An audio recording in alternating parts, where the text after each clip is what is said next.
No dia 7 de setembro de 1978, um caso que mais parece um filme ou um conto do Sherlock Holmes, o jornalista búlgaro Georgi Markov, um desertor do comunismo que trabalhava para a BBC, estava caminhando pela ponte de Waterloo em Londres quando sentiu uma picada na sua coxa direita. Ele olhou para trás e viu um homem pegar um guarda-chuva do chão. Nessa mesma tarde ele desenvolveu uma febre. 4 dias depois ele morreu. Causa da morte? Envenenamento. Markov foi assassinado por um guarda-chuva que fora alterado para disparar um projétil coberto por uma das mais potentes toxinas naturais do mundo, a ricina. Ricina é uma das substâncias naturais mais letais que não são encontradas em animais. A encontramos na semente da mamona. Apenas 500 microgramas dessa substância, que equivale a 5 dividido por 10.000 do peso de um clipe de papel, são suficientes para matar um adulto. E por mais potente que a ricina seja, ela não está nem perto de ser a substância natural mais venenosa da Terra. Existem venenos que se ocultam em bactérias, plantas e fungos ao nosso redor, e eles não são encontrados somente em lugares exóticos e tropicais, ou digamos, em Londres de 1970. Eles estão em toda parte e estão por bons motivos. Mas por que é que as suas estruturas químicas os tornam tão venenosos? Como é que as suas toxinas atacam o corpo humano com tanta eficácia?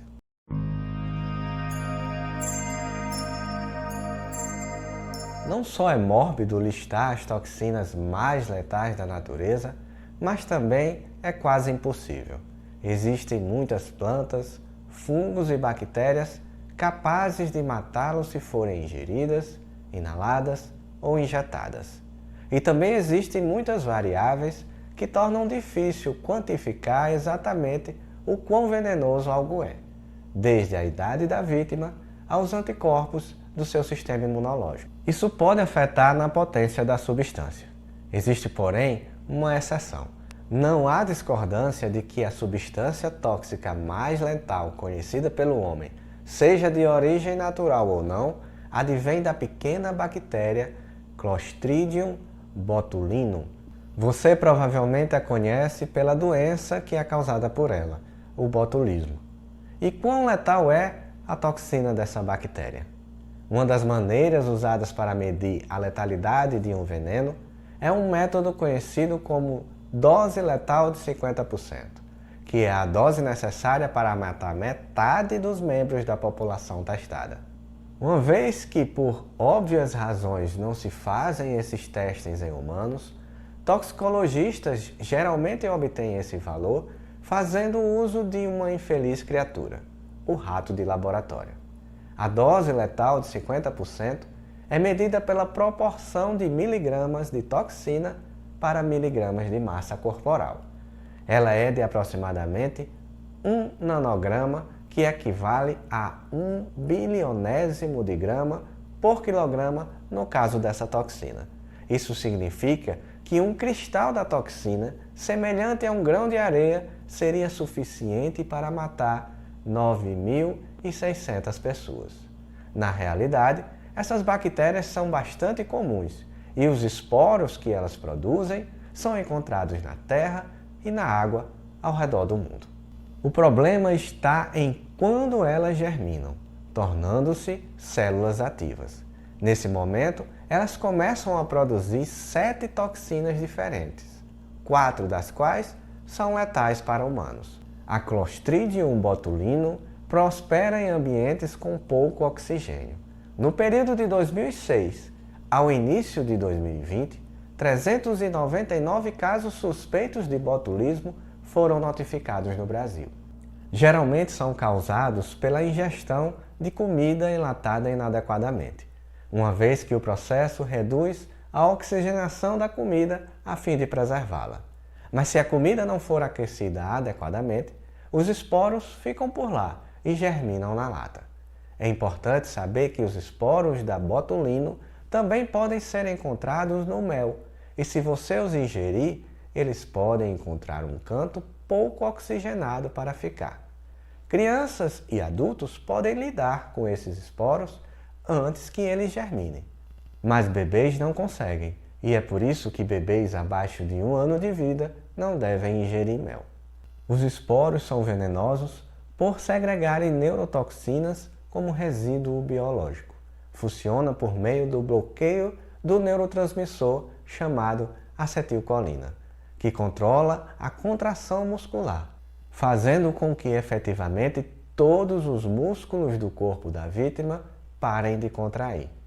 Dentro de vários dias sem uma antitoxina, a vítima terá asfixia por se tornar incapaz de respirar. Mas sim, graças às ciências e a todos aqueles pobres ratos de laboratório, existe uma antitoxina. Mas por que uma bactéria evoluiria para matar seu hospedeiro, injetando o veneno mais letal da Terra? A resposta é um mistério. Uma das teorias é de que a toxina não fora planejada para o hospedeiro, mas sim para as bactérias que competem pelos recursos. Elas criam condições onde bactérias benignas não conseguem sobreviver, dando oportunidade para que essa bactéria se alastre. O hospedeiro, nesse caso o humano, é um mero impedimento em tal processo. Se comparado às toxinas dessa bactéria, o cianeto torna-se de menor potencial. No entanto, o cianeto é um dos venenos de ação mais rápida do mundo.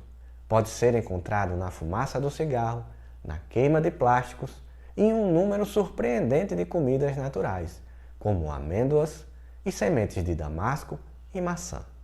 A dose letal de 50% do cianeto de sódio, sua forma comum, é de 6,4 mg por quilograma de massa corporal, acima de 6 milhões de vezes menos letal do que a toxina botulínica. Cianeto consiste de um átomo de carbono numa ligação tripla com um átomo de nitrogênio. O que faz com que ele mate tão rápido é que ele se une com as proteínas das mitocôndrias das suas células, as pequenas forças que fazem com que as suas células continuem vivas, e impede que elas usem oxigênio, basicamente asfixiando o corpo no nível celular. É verdadeiro que algumas frutas e castanhas contenham cianeto. Sementes de maçã, por exemplo, contêm uma substância que libera cianeto quando entram em contato com enzimas digestivas. Essa é a maneira que a fruta encontra para impedir que pequenos animais comam todas as suas sementes. Porém, não existe veneno suficiente para matar esses animais ou a nós.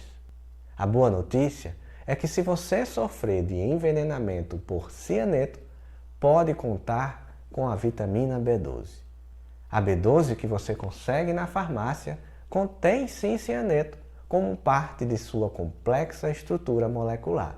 E isso faz com que doses altas do precursor dessa vitamina literalmente puxem o cianeto de dentro das suas mitocôndrias envenenadas. E aí você só precisa urinar o veneno em forma de B12. Voltemos a falar do jornalista búlgaro. A mamona que o matou é a próxima na lista. Ela é originalmente do leste da África e cresce essencialmente em lugares quentes. No Brasil, a produção de mamona concentra-se na região nordeste, principalmente no semiárido. A toxina que ela produz, a ricina, é uma proteína encontrada na semente da mamona, mas o veneno em si é feito pela massa que resta depois da semente ser moída para obter seus óleos. Quando o óleo é aquecido, a proteína de ricina sofre desnaturação ou muda de forma, o que a torna inócua. Então, a toxina não se encontra no óleo em si, que costumava ser usado como laxante. Mas quando inalada, ingerida ou injetada, a ricina não tratada é rapidamente absorvida pelas células do corpo. Uma vez dentro das células, ela inativa seus ribossomos, os responsáveis por produzir proteínas necessárias para a sobrevivência e manutenção de suas células. E uma vez que a produção dessas proteínas para, a vida acaba. Uma única molécula de ricina é capaz de inativar 1.500 ribossomos por minuto, à medida que ela mata a célula. Os efeitos podem ser percebidos dentro de algumas horas, mas a ricina geralmente tem um efeito lento, podendo levar de 1 a 3 dias até a morte. Por isso ela teve tal popularidade ao longo dos anos com assassinos que queriam distanciar-se de seus crimes. A pequena cápsula de platina encontrada na perna de Markov tinha 2 pequenas entradas, cada uma contendo aproximadamente 1/5 de miligrama do veneno, mas foi mais do que suficiente para matar Markov ou qualquer outra pessoa. A toxicidade da ricina também pode depender da forma como entra no corpo. Oralmente, sua dose letal de 50% é de aproximadamente 20 mg por quilograma de massa corporal, ou aproximadamente 8 sementes de mamona. Mas se for injetada, como fora feito com Markov, é apenas com um mísero micrograma por quilograma.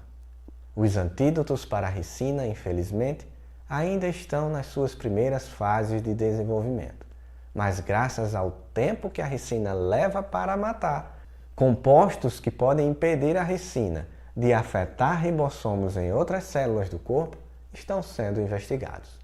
E curiosamente, a ricina também está sendo investigada como um possível tratamento para o câncer, graças à sua habilidade de gerar um mecanismo autodestrutivo das células, incluindo, lógico, as células de câncer. A próxima da lista é a noz vomitória, também conhecida como noz vômica, ou fava de Santo Inácio. É uma planta venenosa.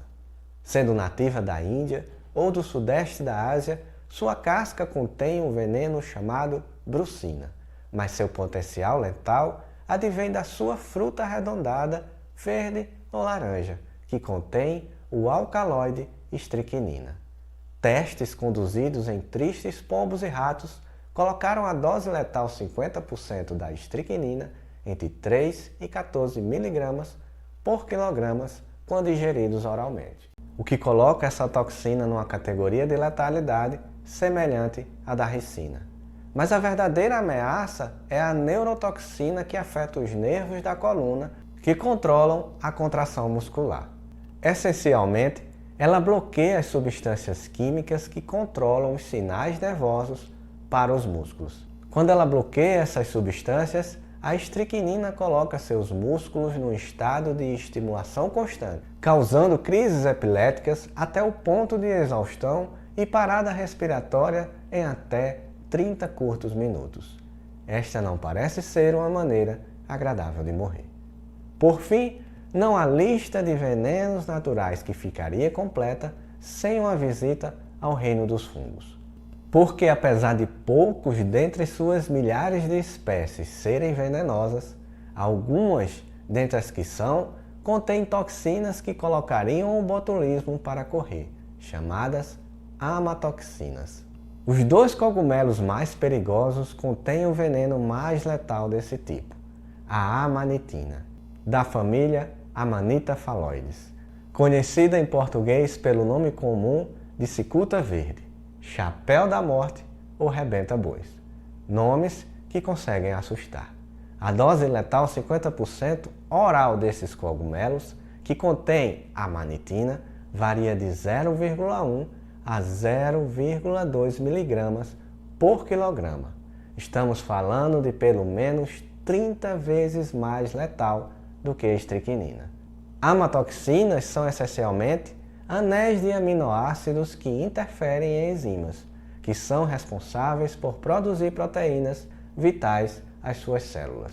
Mas elas atacam seu fígado e seus rins especificamente.